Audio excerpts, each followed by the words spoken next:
For centuries, the Varkari Empire had ruled the galaxy through sheer technological dominance and an utter lack of empathy.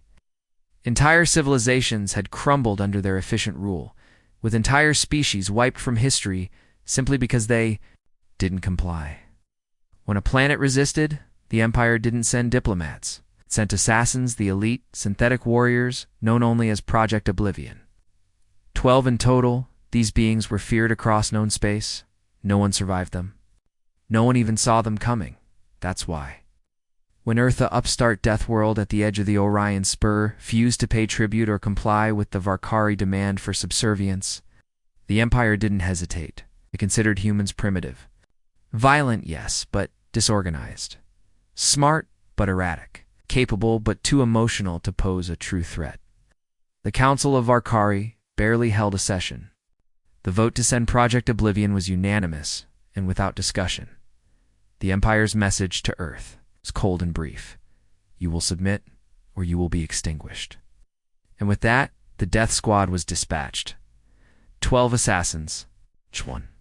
For each of Earth's most critical assets, high-ranking generals, defense network creators, strategic AI scientists, key resistance coordinators, the Empire had done its homework. Each target had been selected not for political symbolism, but for their unique contribution to Earth's defensive and offensive capabilities. Neutralizing them would bring Earth to its knees before the larger invasion force arrived. The Varkari assassins touched down on Earth in perfect silence. Their ships undetected by any known human tracking systems. That was intentional. The Empire wanted their arrival to be unseen. The kills had to be clean, surgical, instant. The humans wouldn't even know who had died, just that they were vulnerable. But what happened next wasn't in any Empire simulation. Only 97 seconds after the first assassin activated their kill protocol, the Varkari command station received something strange. Spike in electromagnetic feedback from Earth. It wasn't a distress signal. It was deliberate interference. They were being jammed by an unknown Earth frequency that was rewriting the Varkari transmission layer in real time, and then came the message. Across every Varkari military channel, translated clearly in both binary and high Varkari script. A single sentence was transmitted. The Empire sent death. Earth improved it. It wasn't just a taunt. It was proof. In less than 2 minutes, Earth had not only detected all 12 assassins, but had countered them, captured them, rewritten their uplink paths, hijacked the communication systems the Empire thought untraceable. The Varkari were stunned. That wasn't possible. Their death squad was built from the most advanced technologies their empire had ever developed, post-organic war machines. It's faster than sound, capable of invisibility, able to hack into any system, designed with predictive AI to anticipate enemy response before it even occurred. And yet Earth had flipped the board, back on Earth. Something extraordinary had occurred. The human defense networks had been quietly evolving since first contact. Earth's refusal to bow hadn't been arrogance, had been preparation. For years, humanity had studied alien data leaks, captured fragments of Varkari tactics from fallen scouts and failed diplomatic probes. But more importantly, humans had begun training differently, thinking differently. Each of the 12 assassins had found a surprise awaiting them. One tried to eliminate a general in her home, but the general, an Special Forces cyberneticist, had already predicted the attack.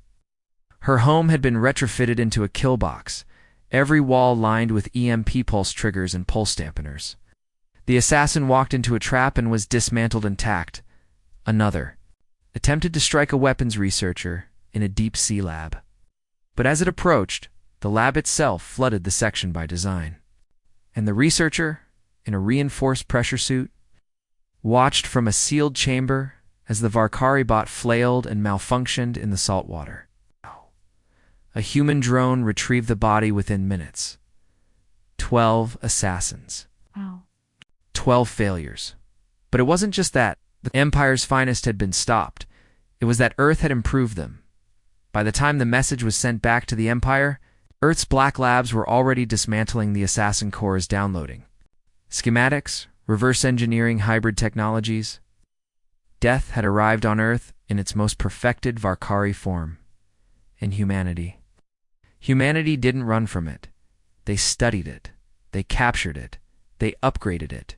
The Empire sent death, and Earth had just taken its first step toward turning that death into something far, far worse for the ones who sent it. Back on the Imperial dreadnought Vengeance of Order, orbiting a quiet gas giant in the Elkith sector, tension was building. The Varkari High Command, for all its usual arrogance and cold calculation, was unsettled. The room was filled with generals, cybernetic overseers, and fleet commanders, creatures bred and engineered for strategic domination. They weren't used to confusion. And right now, they were drenched in it. Contact had been lost. All 12 assassins from Project Oblivion considered. The pinnacle of Varkari design had gone dark simultaneously. Just minutes after landing on Earth, it wasn't just silence, it was absence. Each assassin was equipped with multiple redundancies, backup black box transmitters, self-destructs that could activate upon neural shutdown, deep space pings that required no network connection. None of those systems responded. And then came the interference across military. Bandwidths normally reserved for direct command of Oblivion units, a pulse began broadcasting, not noise, not static, a pattern. The Varkari tried to block it. They failed.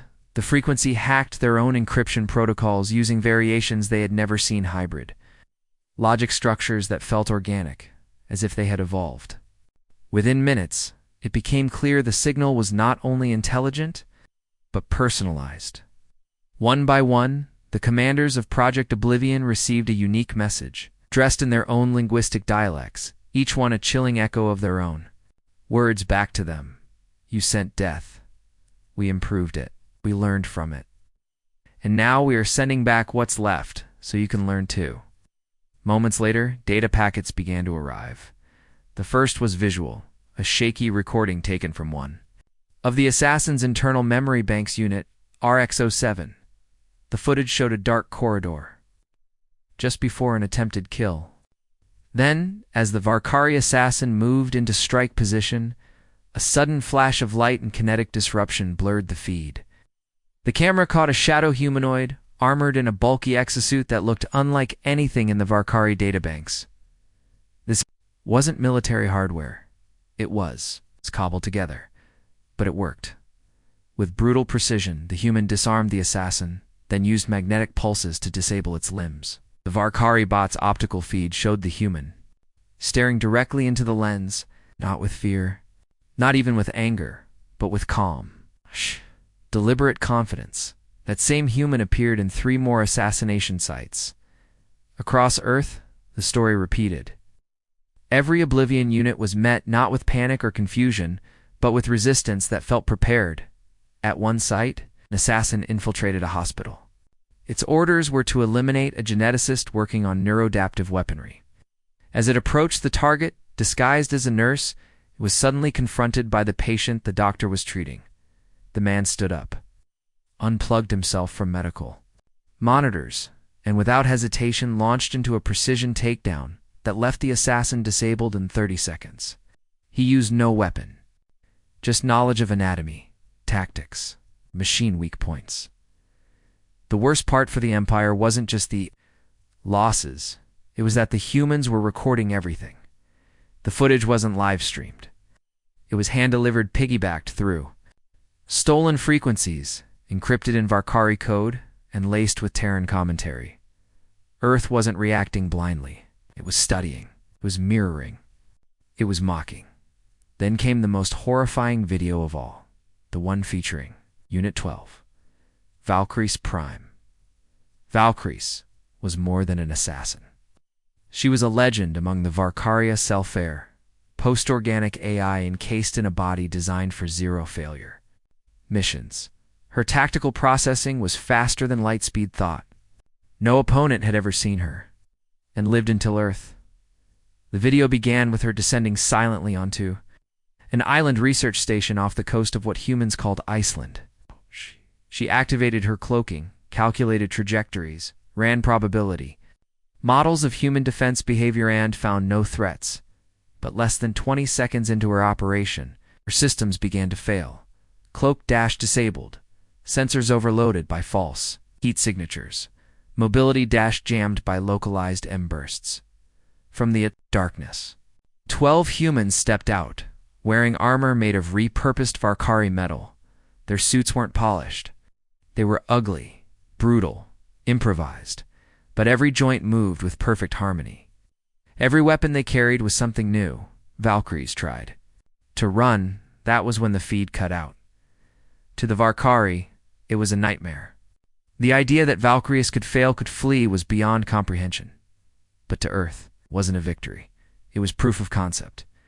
They had taken Death's design and made it better. Not just stronger, but more adaptive, more human. Strike, every failed assassination attempt, had been a data harvest. The message was now clear. The Empire had sent its best to kill Earth's future, and in doing so, they had built it instead. The Varkadi Empire's military doctrine was rooted in domination through fear. Fear of annihilation, fear of invisibility, fear of inevitability. Death was their weapon of choice, and they wielded it like a scalpel, precise, efficient, irreversible. But Earth had taken that scalpel, broken it apart, reforged it into something far more terrifying, a forge. And from that forge, they made monsters inside an underground installation known only to a handful of humans of black site. Buried miles beneath the Sierra Nevada mountains, dozens of Earth's top scientists, engineers, military strategists, and AI researchers gathered to do the unthinkable, reverse engineer. The very agents sent to destroy them. Each of the 12 captured Varkari assassins was analyzed, dismantled, and repurposed. Not with the clinical detachment of pure engineering, no humanity. Injected creativity into the process. Where the Varkari saw perfection in precision, Earth saw potential in chaos. The result was not an army. It was a prototype. They called it Project Revenant. The 12 assassins had become the foundation for something new. 12 human-operated, hybrid exoframes, each tailored to the personality and combat style of its operator. Empowered by repurposed Varkari AI, cores reprogrammed with Earth's twisted genius. Where the original AI refused emotion, the new one simulated rage. Where the old code emphasized stealth, the new emphasized adaptability, learning in real time and rewriting combat. Tactics mid-battle. Inside, Suit was a human, not just any human. Each was a survivor of an attempted assassination people, who had seen death up close and refused to let it win. A general whose home was infiltrated. A scientist whose lab had been targeted. A medic who fought off an assassin in the ICU. All of them had volunteered demanded to wear the suits.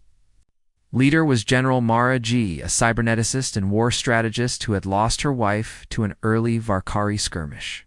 Cold, brilliant, and utterly unafraid. She became Earth's answer to every terror the galaxy had ever known. 3 weeks after the failed assassinations, Earth broadcasted a single transmission across open galactic channels, uncoded, unencrypted. Demonstration, the camera feed opened to a stark military hangar. 12 armored figures stood side by side. Their bodies gleamed with parts stolen from the assassin's dark alloy plating. Glowing core vents and complex Varkari circuitry fused with Terran systems. But the difference was immediately obvious. These machines moved like humans. They rolled. Their shoulders, flexed mechanical fingers, cracked necks. One crouched low and slammed a fist into the ground, sending a pulse through the concrete. Another spun a massive blade onto its back and gave a mock salute. These were not drones. These were warriors wearing vengeance-like armor. The 13th figure stepped forward. General Maraji's voice was low, calm, and heavy with weight. You sent death. We sent back the scrap. Now we send you the future. She motioned, and the 12 warriors vanished into jump pods behind her each, one launching skyward with thunderous propulsion. Their target, a Varkari outpost in the neutral Ogren expanse. Not to assassinate, to send a message. Within 12 minutes, the outpost's defense grid was overrun. Not destroyed, overrun. The humans disabled the power nodes, hacked the internal security, and paralyzed every Varkari war drone on site. They didn't kill indiscriminately. No, Earth's forces were precise, surgical. They left every non-combatant alive, every researcher, every enslaved technician. And they gave them one thing before leaving: footage. Dozens of survivors were handed data drives showing the full extent of Earth's upgrades to the assassins. Every system improved, every weakness compensated, every fear weaponized. The Varkari could no longer claim superiority. The myth of their invincibility was broken within hours. The footage had spread across the Empire. The Varkari Council convened an emergency session. Chaos erupted. Some called for full planetary annihilation of Earth. Others whispered in fear that Earth might now be untouchable. But there was no time to argue. More attacks came. Earth's hybrid warriors, dubbed Reapers by the galactic underworld, hit Varkari intelligence hubs, silos, data nodes, and psychological warfare centers. Each time, they left survivors. Witnesses. The Varkari weren't just losing battles, they were losing belief. Belief that they were the apex, belief that they understood death, belief that death belonged to them. Because now, when their people saw the black-armored hybrids of Earth's Reapers, they didn't see machines, they saw mirrors, twisted reflections of what they had built, only now improved.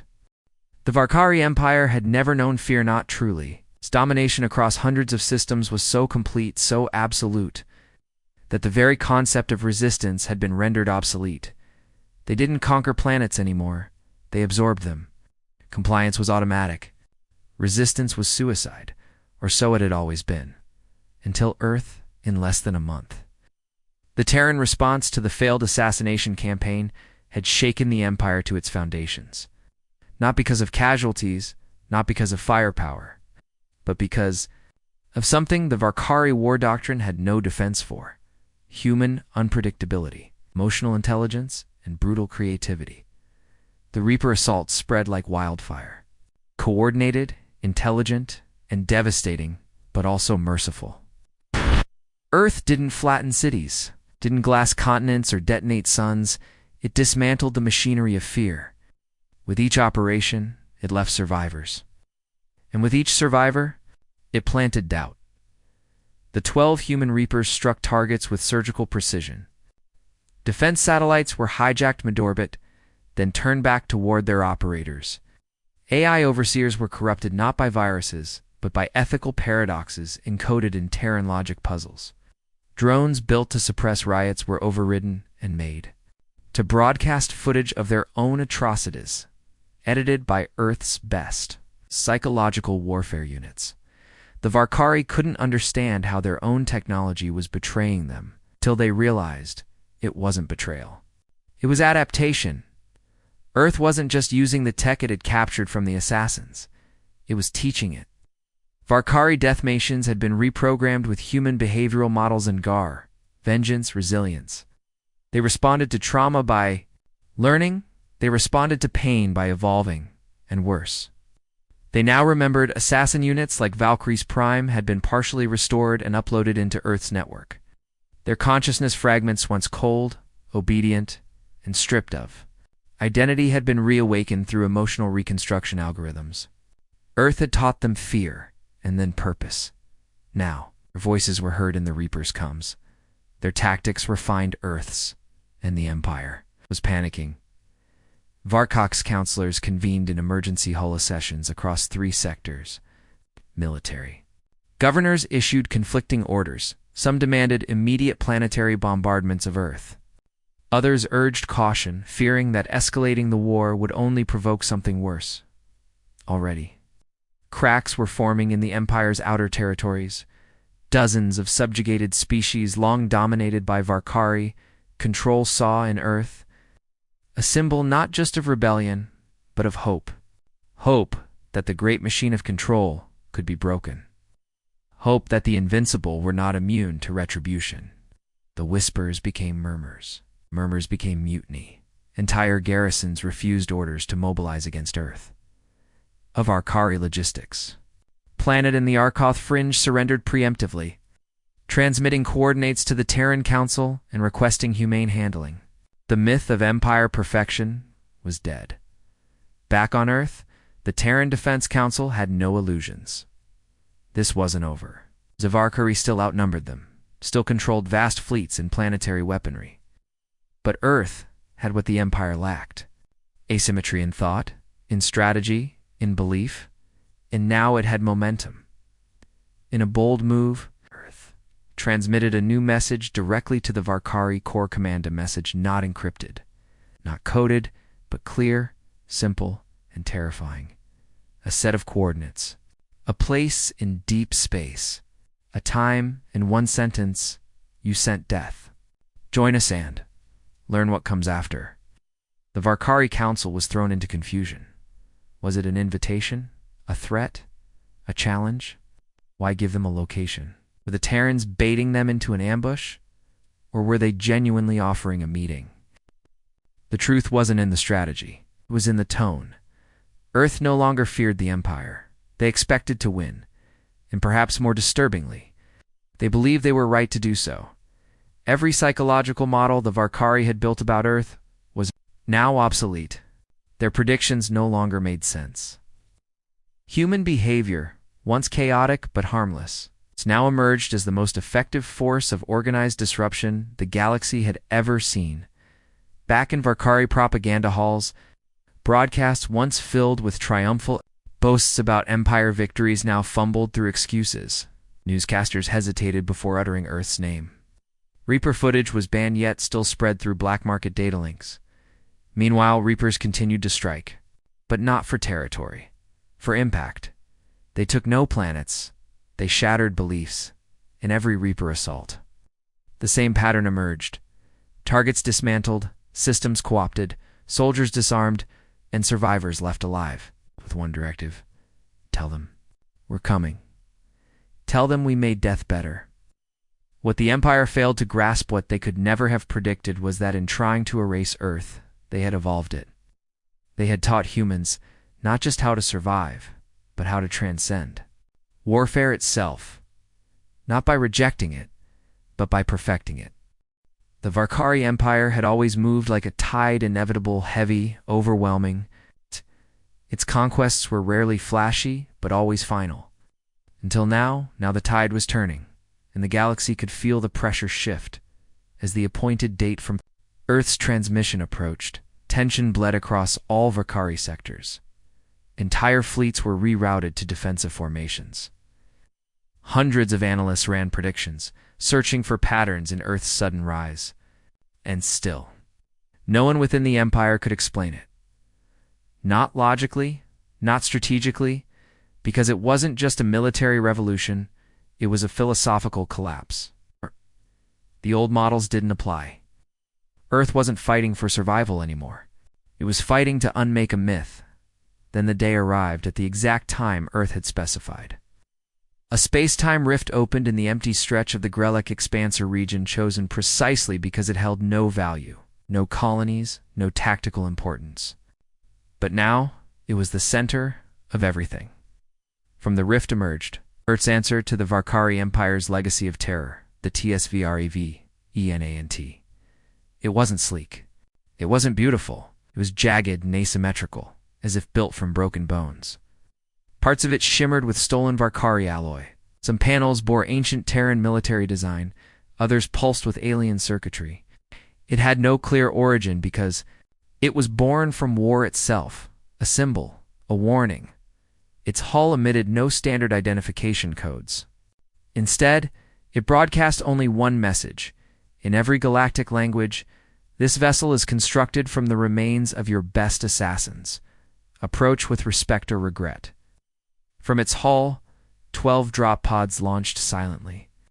They fell toward the nearest Varkari fleet depot, minor military station with average defenses. The Varkari scrambled to raise shields, but it was too late. The pods breached with surgical precision. When the smoke cleared, the Reapers stepped out. Each one an avatar of humanity's brutal evolution. They didn't speak. They didn't negotiate. They dismantled the depot piece by piece, destabling weapons, hacking communications, and leaving behind data caches full of everything Earth had learned. Before departing, They gathered the entire station crew and said, "Only this. We were built from what you feared, and we are what you should never have imagined." And then they vanished. That event, recorded and shared across every planetary node, was not an invasion, it was a declaration. Earth wasn't fighting a war, it was redefining it. In the following weeks, the Reapers did not seize territory. They didn't install governors or plant flags. Instead, they struck every symbol of Varkari invincibility: intelligence centers, PSOP stations, cloning labs, AI containment sites. Every strike ended the same way: clean, quick, surgical, and way clean. Always, witnesses were left alive. The message spread faster than fire. The Terrans didn't need armies. They had become the consequence. Soon, outer colonies began broadcasting surrender signals, not out of fear, but hope. For the first time, oppressed worlds saw that resistance could lead not to extinction, but liberation. Reaper teams began training, planetary militias, seeding knowledge and hardware, and offering the one thing the Varkari Empire never had: choice. That's when things began to collapse from within. Entire Varkari units deserted. Some joined the uprising. Some simply fled, knowing that Earth didn't need to chase them. Their nightmares would do that for them. One by one, former Varkari vassals declared independence, citing Earth as the catalyst of renewal.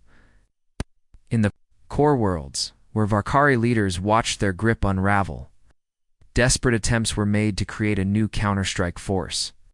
But the Reapers were always a step ahead, because Earth had taught them not only how to fight, but how to anticipate. In one chilling broadcast, a Varkari admiral stood before a command tribunal, trembling as he recounted the fall of his flagship. "They didn't fire first. They didn't fire at all. My weapons turned on my own crew. My AI refused to obey. One of them walked into my bridge and said, 'This is what evolution looks like.' Then he left. That was it. Just left. That's not war. That's something worse." The Empire's death machine, once cold, absolute, and unquestioned, was now thinking, feeling, questioning itself. Because Earth had done more than survive the Reapers, arrival had infused them with a new prime directive: never become what you were built to destroy. And so, the reaping continued, not of bodies, but of empires, ideologies, and fear. The Varkari Empire, once eternal, was now cracking under the weight of a single truth it had never accounted for: that death could evolve.